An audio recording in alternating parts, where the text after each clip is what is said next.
Hi, Right Writers, Cruz here. Thank you so much for joining me.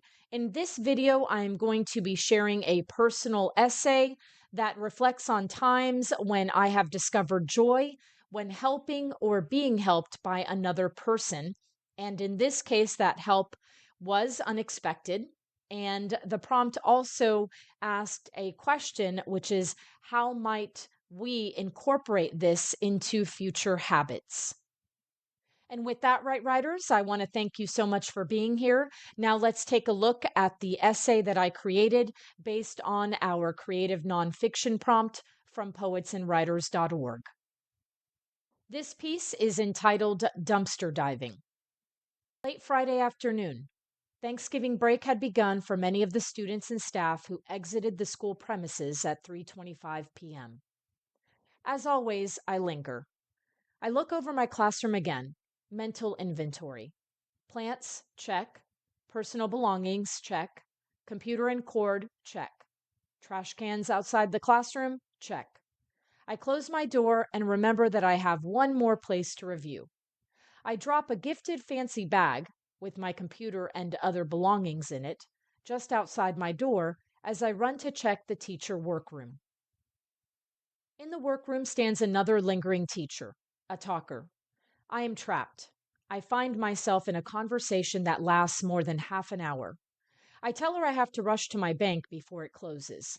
I run out of the workroom to my classroom door to pick up that fancy bag and exit the premises.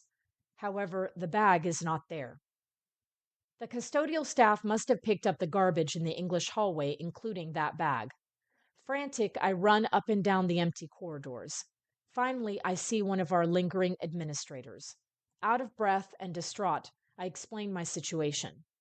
When I describe the bag, he looks like he's thinking and then tells me he's pretty sure the bag is in the dumpster outside of the welding room. Together, we walk to the dumpster and begin pulling out trash bags. One by one, we open bag after bag until we find the lucky bag, which has my fancy bag.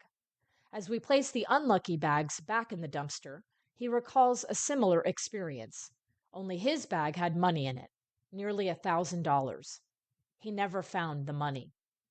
I give him a side hug and tell him I am sorry that that had happened to him. He admits that it was a long time ago, but he still remembers it like it was yesterday. We walk back into the school building together, me with a smile on my face, he with a bitter memory. I thank him over and over again and wish him a happy Thanksgiving. My bank had closed, so as I walked to my car, I reflected on how that was the most time I had ever spent with that administrator. It was a bonding moment for both of us. Every so often, when we run into each other, he asks, "You been dumpster diving lately, Cruz?" And at that, we both laugh. Now, when I find myself in a hurry and ready to go, I check in with my colleagues to see if there's anything I can do for them before I exit the school premises. And so, Right Writers, that was dumpster diving. Now let's take a look at our prompt for next week. It is another creative nonfiction prompt, again from poetsandwriters.org. This prompt is entitled In with the Old. During a time of year when people are taking stock of the previous 12 months and preparing for new resolutions and fresh starts, take a brief contrarian turn and compose a personal essay that focuses on the well trodden, old habits, die-hard routines, and tried and true tendencies. What are some things that you'd passionately never want to give up? Perhaps your essay is a compilation of a list of objects, behaviors, people, or traditions that have proven their worth over an extended period of time. Or you might concentrate your essay on one specific subject, something dear you vow to hold on to. Are there trade offs, sacrifices, or curiosities about the costs of keeping the old? How do you weigh any misgivings against your convictions? And that, Right Writers, is our creative nonfiction prompt for next Tuesday.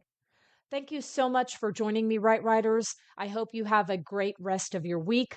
Please continue writing. Please continue your creative journey. All right, until next Tuesday. Love you guys. Cruise out. Bye bye.